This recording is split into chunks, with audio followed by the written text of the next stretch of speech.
effet. Bonjour, je suis Patrick Reboul, directeur commercial et marketing de Nomore, et j'ai le plaisir d'être accompagné par l'un de nos clients, Camille Audouard, qui est chef de projet chez Action Logement. Alors Nomore est un éditeur français qui, depuis 20 ans, accompagne les grandes entreprises, les ETI et le service public pour accélérer et faciliter l'usage des nombreux logiciels que tout un chacun sommes obligés d'utiliser au quotidien. Ce que nous vous proposons, c'est de présenter en 2 mots notre offre, mais surtout de laisser le plus clair de la prise de parole à Camille pour vous partager un retour d'expérience de ce que nous avons fait ensemble. En fait, nous sommes bien placés, puisque nous rencontrons au quotidien un grand compte service public et ETI, sur les enjeux de la transformation digitale. Que ce soit le public ou les entreprises privées, grandes, petites, moyennes, aujourd'hui, depuis un certain temps, leur objectif, c'est d'accélérer et de faciliter la transformation digitale des organisations. Vous l'avez certainement peut-être vu, la nouvelle directrice de la DINUM a pour feuille de route l'accompagnement de cette transformation digitale, c'est sa priorité. Je prends un exemple très caractéristique de ce que nous rencontrons très régulièrement. Les entreprises accompagnent la transformation digitale ou les organisations depuis un certain temps maintenant. Pour autant, et si j'ai pris l'exemple du CNES, c'est pas neutre, société qui est composée à plus de 80% de cadres et d'ingénieurs, donc une forte culture technique, qui a mis en œuvre de nombreux outils tels que des formations que vous connaissez très bien, un blended learning, présentiel, distanciel, des vidéos, des e-learning. Ils vont beaucoup plus loin, ils ont un chatbot, ils ont un SharePoint, donc une GED, une gestion électrique de documents, et puis ils ont même des référents personnels auxquels ils peuvent s'adresser lorsqu'ils sont coincés, là je parle encore ici, dans l'usage des applications. Et pour autant, ils ont fait un constat, la mise en place de l'ensemble de ces dispositifs est encore insuffisant pour accompagner les salariés dans la prise en main et l'usage au quotidien des logiciels, qu'ils soient déjà salariés, mais également les nouveaux qui les rejoignent. En fait, chez Nomore, ça fait 20 ans que nous faisons ça. Nous sommes et nous travaillons avec un écosystème large, puisque nous travaillons également avec les grands cabinets tels que Accenture, Capgemini, Deloitte, etc., mais également avec des cabinets de taille intermédiaire. Et nous constatons toujours la même chose, et nous sommes convaincus, depuis certains temps maintenant, que la réussite des projets de transformation digitale passe par les collaborateurs eux-mêmes, qui sont au centre de cette réussite. Il faut donc, aujourd'hui on est confronté à une problématique, on a toujours de plus en plus d'outils à maîtriser, et donc il faut faire en sorte, et c'est ce que nous faisons, que les utilisateurs deviennent complètement autonomes sur leurs outils. Donc Nomore a une suite complète, qui est composée de 3 briques, qui interviennent en amont et en aval du déploiement, soit d'un nouveau système d'information, soit de la mise à jour d'un des outils.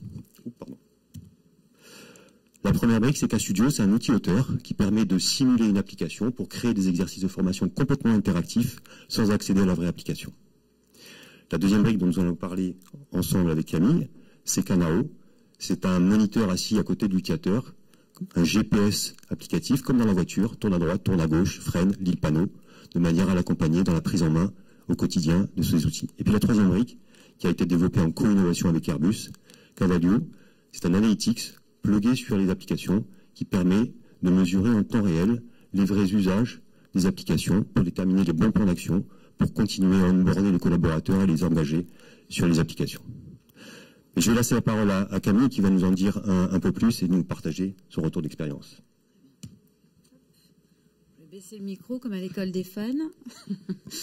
Bonjour à tous, donc Camille Audouard, je suis responsable projet auprès de la direction générale adjointe à la direction transfo et organisation d'Action Logement Service. Donc Action Logement Service, si vous ne nous connaissez pas, nous sommes anciennement le 1% logement. Donc on distribue des aides aux salariés, des prêts et aides aux salariés et aux bailleurs sociaux dans un objectif de favoriser l'emploi et la mobilité. Notre contexte, c'est qu'on est une fusion issue de 21 entités, donc une fusion en 2017, ça peut paraître assez loin, mais On a mis beaucoup de temps à se mettre en branle et effectivement, c'est seulement depuis 2021 où on a un gros travail de fusion de tous nos systèmes d'information et également de nouvelles applications, nouveaux outils à mettre en place. Autre chose importante à savoir pour le contexte de notre besoin, c'est qu'on a de nombreux CDD sur certains métiers qui sont dits plutôt saisonniers. Donc dans ce contexte-là, on a fait appel à un outil d'adoption digitale. Pourquoi faire? Pour répondre à quels besoins exactement? Ça permet déjà d'appréhender en temps réel et d'apprendre en temps réel les nouvelles évolutions ou les nouvelles applications. C'est un ancrage mémoriel puisqu'on apprend en faisant, donc c'est beaucoup plus intéressant pour les collaborateurs. Ça permet de faire un onboarding à la fois sur les nouveaux collaborateurs, qu'ils soient sur des CDI, des CDD ou autres, et également des collaborateurs qui sont déjà en place quand il y a des changements de poste ou des nouvelles applications ou des nouvelles évolutions. Également, ça permet aussi de faciliter l'utilisation des applications métiers. Comme je vous le disais, on est aussi issu d'une grosse fusion. Donc, qui dit grosse fusion dit un historique et des pratiques un peu hétérogènes. Donc, ça permet aussi d'homogénéiser tout ça. Ça permet, l'objectif, c'est de diminuer les appels à l'assistance technique ou aux experts métiers et également de venir en complément des formations puisque ça ne remplace pas les formations classiques, ça vient en complément. Ça permet d'optimiser le travail fait en formation. Alors pourquoi... Ah oui, il faut que je me rapproche du micro. Camille, pourquoi avoir choisi Nomore? Alors, nous, on est soumis au Code des marchés publics, donc c'est dans le cadre avec des critères bien déterminés. Dans ce cadre de cet appel d'offres, Nomore est arrivé premier, à la fois sur la qualité technique de la solution, la seniorité et la solidité de l'équipe projet. Bien sûr, ce qui compte pour nous aussi, c'est l'avantage financier et un reporting complet. Alors, la partie reporting, en toute transparence, on ne l'a pas encore expérimenté, mais ça nous intéressait beaucoup. Est-ce que tu peux nous parler de manière un petit peu plus détaillée de la manière dont s'est déployé le projet? Oui, alors si vous voulez, je peux déjà, si on a le temps, je ne sais pas le timing, je vais vous montrer en un cas plutôt réel à quoi ça ressemble avant de vous parler d'autre chose. Hop, est-ce que ça... Ah, une petite illustration. Ah oui, non, mais ça ne diffuse pas. Alors, attends. Tac. Si, il va marcher. Il marche, en effet. Je regarde la projection. Donc, je vais meubler une petite illustration de ce dont on parle précisément. Oula. Comment, okay. On y est, hop, voilà. Comment les utilisateurs ALS sont accompagnés sur l'un des logiciels sur lesquels Kanao a été déployé. Donc là, vous voyez, Kanao, c'est la petite boussole en bas à droite chez nous.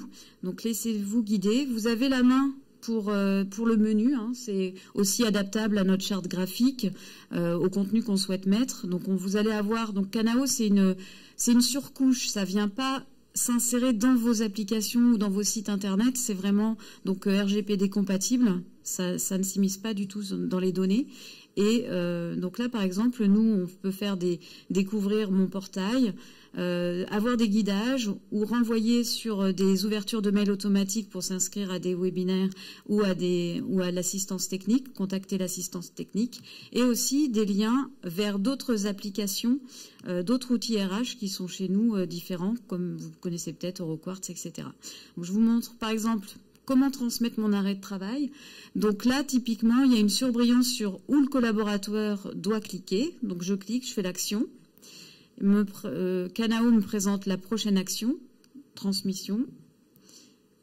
Alors, ça un peu. Et voilà, donc là, je suis arrivée, je vous ai pris un exemple très court, donc jusqu'au dernier écran qui m'était nécessaire pour atteindre mon objectif. On peut peut-être préciser que ce que vous venez de voir, les 3 petites bulles, sont totalement personnalisables, aussi bien en termes de charte graphique qu'en termes de contenu. Et on peut très bien avoir le guidage, les petites bulles qui continuent, pour renseigner le formulaire avec des informations complètement appropriées par rapport à ce que l'on veut faire renseigner par le collaborateur. Alors, comment s'est passé le projet cette fois-ci? Alors, le projet, classiquement, donc on est parti en mode projet puis en mode run. On a fait l'appel d'offres avant l'été. On a travaillé avec Nomore, donc qui nous accompagne sur la méthodologie et notre organisation la plus optimale courant d'été, et on a formé les collaborateurs qui vont être auteurs sur 2 jours, sachant que les collaborateurs qui sont auteurs sont pas forcément des experts dans la technique, mais c'est plutôt, chez nous on a fait le choix, je vais vous en parler un peu après, sur des sachants de l'outil et du déploiement. Donc il y a une expression de besoin, bien sûr, qui prend, c'est ça un peu la base fondamentale sur qu'est-ce qu'on veut mettre en place dans cette application pour aider les collaborateurs, que ça soit un guidage, des petites pop-up d'informations, aussi ça peut être un warning quand il y a un problème ou une partie de l'application qui est indisponible, des choses comme ça. Ensuite, après la formation, donc les auteurs implémentent. Il y a des premières communications aussi, donc ça fait partie aussi de l'accompagnement. Et effectivement, ensuite, ça va être le cycle classique. Donc, l'insertion au niveau de Kanao, c'est le nom de l'application, en surcouche, vient très facilement, puisqu'on est accompagné par nos morts sur la méthode technique, sur nos premiers pas, on n'est pas lâché dans le grand bain tout seul, donc on a un référent unique. Vous avez mis une organisation spécifique pour accompagner ce projet ? Oui, alors c'est un projet dont le sponsor est le DGA, puisque c'est pour lui donner aussi du poids à cet outil et mettre l'accent sur l'accompagnement des collaborateurs. Et on a des comités de suivi aussi transverses pour avoir des retours d'expérience entre les différents métiers, puisqu'on est organisé, nous, par groupe. Alors c'est notre choix, bien sûr, vous pouvez faire le choix d'avoir un référent unique qui fait aider juste des collaborateurs qui déploient sur toutes les applis. Nous, c'est par thématique, c'est-à-dire qu'on a le domaine de la comptabilité, le domaine de la gestion, le domaine de la RH, et j'en passe. Donc on a des experts métiers au niveau auteur qui vont travailler sur l'expression de besoin, qui ont la connaissance de l'outil, etc. et qui vont déployer, et des experts aussi informatiques qui doivent avoir aussi la connaissance de ce qu'est Kanao, même s'ils ne le déploient pas eux-mêmes, pour pouvoir l'intégrer soit dans les nouvelles applications, soit dans de nouvelles évolutions. Alors quels sont les résultats Aujourd'hui, si on fait un bilan, donc on avait un objectif de déploiement sur 5 applications prioritaires.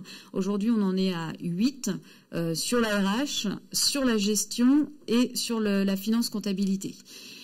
On a un retour très satisfaisant que ce soit des utilisateurs, des auteurs et de la direction générale. C'est pour ça qu'on poursuit ce travail, on poursuit ce déploiement. Ce qui revient souvent, c'est la transparence et la facilité d'utilisation. On n'a pas besoin aussi en tant qu'utilisateur de sortir de l'appli, la facilité aussi pour les auteurs. Et là, on vient par exemple de le déployer sur une application de gestion sur laquelle on a beaucoup de CDD, je reboucle avec l'intro, et on a un bon retour, ce qui va permettre non pas donc de remplacer la formation sur l'onboarding global de ces collaborateurs-là, mais de moins sursolliciter les experts métiers, les managers sur l'accompagnement, on va dire, pratico-pratique sur l'outil. Merci beaucoup Camille. En 2 mots maintenant. Nos morts, depuis 20 ans, est intervenu sur plus de 250 applications et du marché et des développements spécifiques internes. Je disais ETI, grands comptes, services publics. Certains de nos clients aujourd'hui, tels que Airbus, tels que Orange, tels que Pôle emploi, ont déployé cette solution-là sur 20, 30, 50, 110 applications différentes. On n'a même plus besoin, nous, de leur recommander quoi que ce soit, puisque ce sont les équipes pédagogiques, le support, les équipes métiers qui font la promotion de cette solution en interne. Le Gartner annonce qu'à horizon 2025, 70% des organisations auront mis en place cette solution, ce type de solution, pour accompagner et engager les utilisateurs. Les ROI que vous voyez à droite, c'est la moyenne de ce que nous remontent nos clients. Et donc, on vous invite à venir nous rencontrer à la pause sur notre stand pour que nous puissions aller plus loin. Merci beaucoup. Merci à tous les deux.